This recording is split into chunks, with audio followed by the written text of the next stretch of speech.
The US FDA has issued an establishment inspection report for Aurobindo Pharma subsidiary Eugia Pharma's injectable facility in Telangana, classifying it as a voluntary action indicated.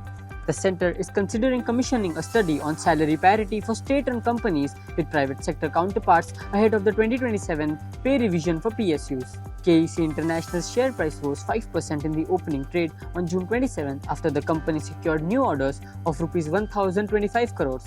Indian Oil aims to increase its liquefied natural gas portfolio to 20 million tons per year by 2030 from 7.8 million tons per year currently. Shares of IIFL Securities fell up to 2% to Rs 222 apiece on June 27 after the report surfaced that SEBI has been investigating market expert Sanjeev Bhasin. Qatar Airways is in talks to acquire about 20% of Virgin Australia Airlines, people familiar with the matter said. Nokia on Thursday said that it has agreed to sell its submarine networks business ASN to the French state for 350 million euros. Now, let's take a deeper look into the top developments today. The US Food and Drug Administration has issued an establishment inspection report for Aurobindo Pharma's subsidiary Eugia Pharma's injectable facility in Telangana, classifying it as a voluntary action indicated on June 27. The US drug regulator inspected the said facility from February 19 to 29, 2024. A VAI classification means that the US FDA has found some lapses during its inspection, but these issues are not severe enough to require immediate enforcement action. The company is therefore expected to voluntarily correct these issues to comply with regulatory standards. The center is considering commissioning a study on salary parity for state-run companies with private sector counterparts ahead of the 2027 pay revision for PSUs to boost competitiveness, a government official said. Such demands have been there, and the government is considering it. The study will focus only on PSUs. The government may decide the course of action on the basis of the report, the official said, on the condition of anonymity, adding that the study is likely to be commissioned in the current fiscal year. KEC International share price rose 5% in the opening trade on 27 June after the company secured new orders of 1,025 crore rupees in T&D and cables businesses.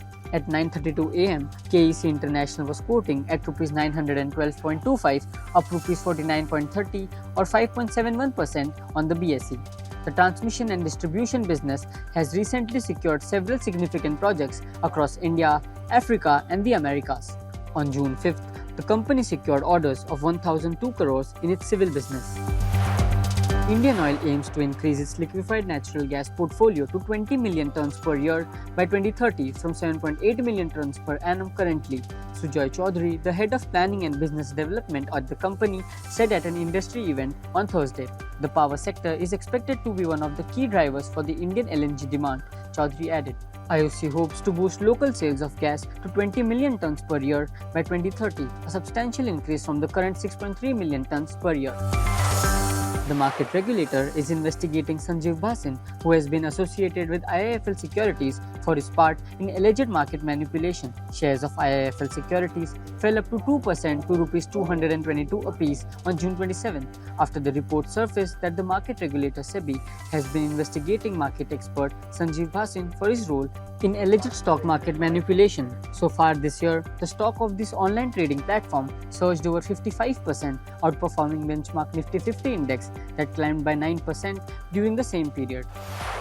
Qatar Airways is in talks to acquire about 20% of Virgin Australia Airlines, people familiar with the matter said, a deal that would grant the Gulf carrier access to a market where its expansion plans were scuppered by the government last year. Negotiations between Qatar Airways and Virgin Australia's owner, Bain Capital, may still take some time to finalize or could break down, said one of the people who asked not to be identified, discussing private matters. An investment by Qatar Airways would require Australian government approval as well.